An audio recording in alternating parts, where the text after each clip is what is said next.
صراحه زايد ما يبغى حقه. عاد الندريبه طال عمرك ما يبغى حقه. لا يدرونهم. خذ من حقه وعطاكم. الله يطول لكن زايد يبغى هذا الشعب. الله يديم من عمرك. هذا الشعب. الله يديم هذا الشعب اللي تعبان. نعم طال عمرك. والله العظيم اني لا ادري ان في شعب الامارات ناس الحين ساكنين بالاجار. الين جتني مكاتبهم وطلباتهم. الله يطول في ابو ظبي ومن دبي ومن الشارجه ومن راس الخيل. فيه ناس ساكنين بالاجار. كيف هذا يسكنون بالاجار؟ كيف يحق للحاكم ان يخلي مواطن يسكن بالاجار؟ محمد في ذمتك كم وصيتك؟ نعم. كم وصيتك انت في البلديه وانت تعرف في البلديه تعرف ما لا ما نعرفه. نعم. كم وصيتك؟ وصيتك عده اموال. على اللي ما عنده مزرعه ولا عنده عقار ولا عنده شيء يدخل عليه انك تكتبهم وتعطينا اياه. نعم.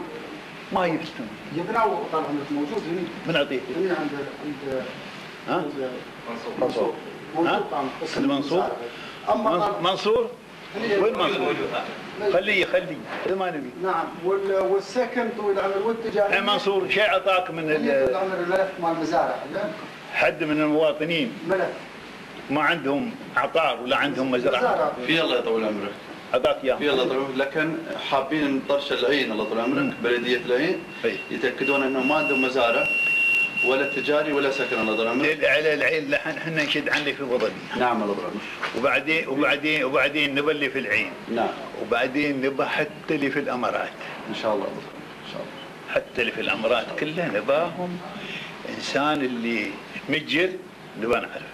نحن بنوافي طال نحن بنوافي منصور الشيخ منصور نحن بنوافي بهالمعلومات طال اللي من ناقنا علينا نحني زين واللي ما عنده دخل بعد نبى نشوفه ان شاء الله. الله يطول نبى نعرفه كان في الفجيره ولا في راس الخيمه ولا في